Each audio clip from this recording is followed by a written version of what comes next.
Mike Gallagher is the policy counsel for Americans for Prosperity. He's really, really good on issues like executive overreach. Ryan, Happy New Year. Great to have you back on the Mike Gallagher Show. How are you, sir? Happy New Year, Mike. It's great to be here. Thanks for having me. No, I appreciate the work you guys at AFP are doing, particularly on the issue of the decades of executive overreach that have distorted the constitutional roles of our branches of government. In fact, we're seeing Biden do this in the last few days of his administration. I mean, there's all kinds of stuff he's trying to do to sabotage the incoming Trump administration. I know this is a little in the weeds, but people need to know about the 40-year-old Chevron Doctrine. Tell us a little bit about Chevron, what a recent Supreme Court ruling did and what it means and what AFP is doing about it. Yeah, sure, absolutely. So I think it's important. Let's step back first and consider whether one of you or your listeners, you sue somebody else, right, over a law. You're in a civil lawsuit, and the law is a little unclear. And the job of the judge is to decide who has the better argument, right? Who has the better understanding of the law? And the judge looks at the briefs and he decides what the law means. Well, in 1984, the Supreme Court said in a case called Chevron that when that lawsuit involves a government agency, that like normal common sense approach doesn't apply. And instead, if the law is unclear or ambiguous or silent even, the judge is supposed to put aside his constitutional role and defer to the agency's, the executive branch's interpretation of the law as long as it's reasonable. Over 40 years, that led to agencies, federal agencies, basically being able to get away with growing their power and passing increasingly, restrictive regulation, burdensome regulation.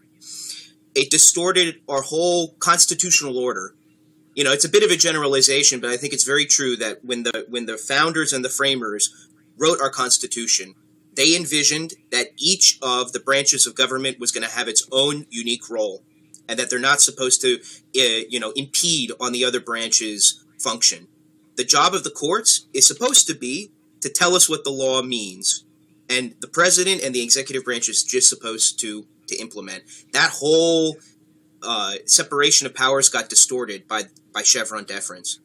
Last year, I'm with AFP. I'm also with a group called Cause of Action Institute. We represented some fishermen, and we won at the Supreme Court to overturn this doctrine and to restore to courts what their proper role under the Constitution is supposed to be, to interpret the law, and that the unfair advantage that was given to the executive branch is no longer a part of our system.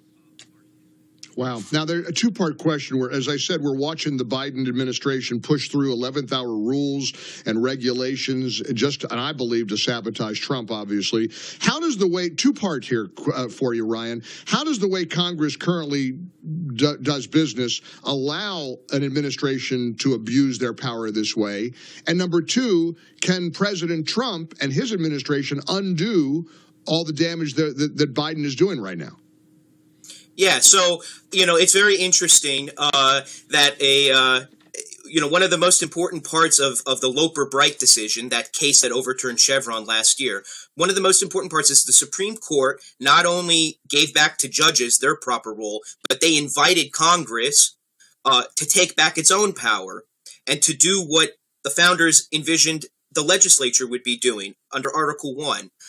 So one thing that Congress could be doing is being more careful about the sorts of power they delegate to executive branch agencies and how they do it. Congress needs to do a better job at legislating, and for that matter, states need to do a better job at making sure that Congress doesn't take power from them. So the Loper Bright decision opens a door into seeing all of that go back to the way that the founders wanted. Wow. Congress also has tools to check the sort of last-minute regulations that the Biden administration is going to pass between. It's already doing that, as you said, and I think we'll see even more between now and the next week or so. The Congressional Review Act. There are tools Some of them can be improved, and we can talk about that. But there are tools for Congress, empowered, by the support of the incoming Trump administration, to tell agencies, no, we're going to undo what you've just done. That's not the way things are supposed to work. And we need to cut back on regulation because the American people are hurting. You bet. Ryan Mulvey, we'll get you back real soon. Keep up the great work. Go to americansforprosperity.org. We'll have you back to follow up. Americansforprosperity.org. They're doing great work, and they need your help with the coalition. Americansforprosperity.org.